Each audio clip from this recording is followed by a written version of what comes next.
Alright, so I wanted to give you a little update as to how the 55-gallon drum vertical garden planter is doing. And it's doing pretty good. Some seed is not sprouting. And this is pretty much new seed that I bought from the store. So some things ain't sprouting, not too happy with that, but a lot of it is, maybe it'll come in later. And so anyway, this is what it looks like. And I'm probably going to plant a few more vegetables up here. And not sure what I'll put up there. These are zucchini, so they're probably going to get quite big. So we don't want to overdo it, but I might put something else maybe in this corner here. So this is what it looks like. And everything seems to be working pretty good, according to the way I planned it to work. The only thing that wasn't working as good as I wanted it to was the wicking system. Now, the wicking system works good up to a certain height, and then after that it's not really wicking anymore.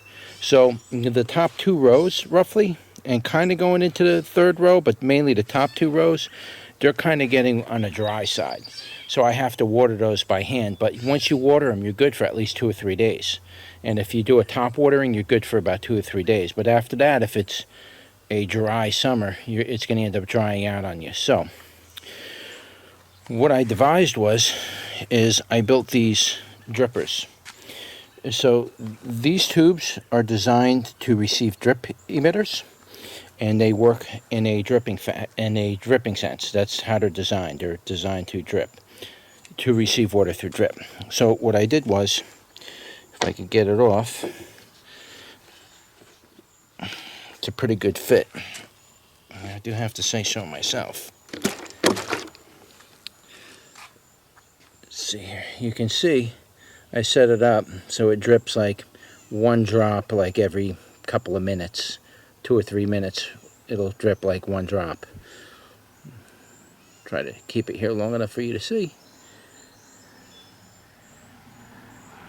Takes a while. I don't want you to wait forever. Just 1 drop we want. Come on, baby. 1 drop. Just 1 drop. Anyway, I don't want you to wait forever for the drop. So what I did is you can see the inside of this thing. And that's designed to receive a drip emitter. I basically took I don't know, this is a grapefruit juice bottle, and I took another bottle and I created a cone so it can receive that, and it locks it in pretty tight, and this thing will drip on a regular basis.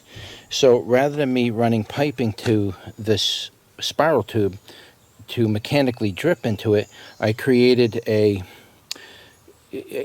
slower version of drip using something that you can use remote. You don't need pressurized water to actually drip.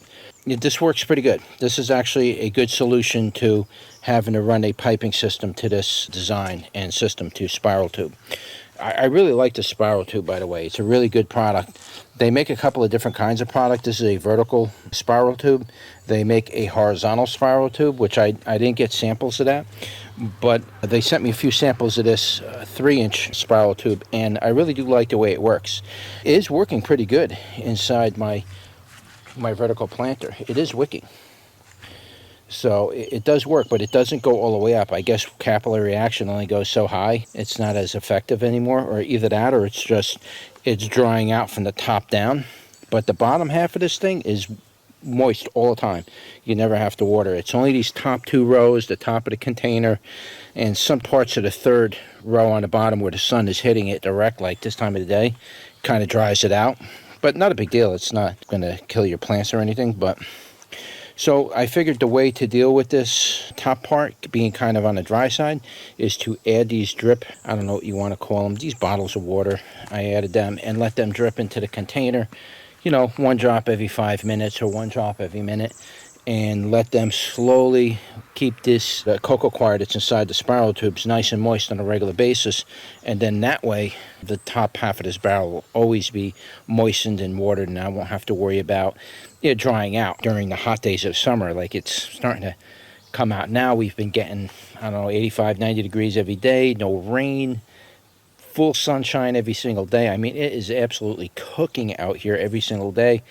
And in this kind of weather, you need steady flows of water coming to your plants for the best growth. So that's what I did there, and I think it's actually going to work pretty good. Now, as far as the worm composter, I haven't been fooling around too much with that. I do want to get some material in there and get that started, get some worms in there. Just been busy with other things. So I am going to work on that soon, get some worm composting going in there, and we'll try to see what we can develop and see what comes out of it, you know, in the next couple of months.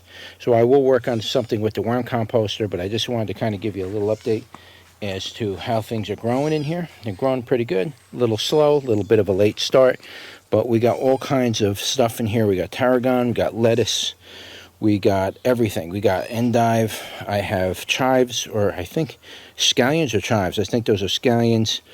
I have chicories growing, I have chamomile growing, I got oregano, basil, thyme, parsley. I'm having a lot of bad luck this year with parsley. I even bought brand new seed for parsley, and it doesn't seem to want to sprout. I thought it was my seed, and it's not. It's the parsley seed itself doesn't seem to be sprouting. I'm having a hard time sprouting parsley, so I'm not sure what's going on with parsley, but this is a brand new package right out of Lowe's or Home Depot or Walmart that I bought the seeds, brand new, so it should sprout. I don't know why it's not. A couple of them ain't sprouting. Some of these are older seed. Some of these lettuce seeds are like 10 years old that I've kept, so they're not sprouting. But other than that, pretty much everything else is growing. Looks good. All this on top is iceberg lettuce. We're going to let that leaf up good, and we'll pick leaves off of that every day for salad. I also have fenugreek here. We'll do a video on fenugreek. I'll talk a little bit about fenugreek sprouting seeds. I sprout clover, I sprout fenugreek, I sprout dill. I sprout a number of seeds and eat them green. We'll get into that one day. I just never had a chance to really shoot a video on it. But mostly lettuce, herbs in this one. So it's looking pretty good. Like I say, we got the dark green zucchinis up here. I think that's what these are. And if I got enough room, I might squeeze something out here and there, maybe a couple more basil plants in there. Although I got plenty of basil growing this year, so. But I like to make use of everything. It's like these 3 plants aren't going to fill up all this space here. I kind of want to cover everything. All right, so that's it. That's just a quick video on the 55-gallon vertical garden planter. And once this thing gets fully filled in, then I'll do another update video for you and show you what it looks like when it's fully filled in. If you have any questions as to how I built this and what I used to actually build this, I'll give you exact, you know, if enough people ask me how to actually make that and put that together. If you're buying the spiral tubes, you might want to follow that exactly. And if you're wondering how I did it, now I'll shoot a video on how to make those self-sustaining, or whatever you want to call it, remote drip emitters for this thing. So I'll do a video on that if I get enough people to ask about it. All right, so anyway, that's it. Like, share, and subscribe, and I'll see you on the next one.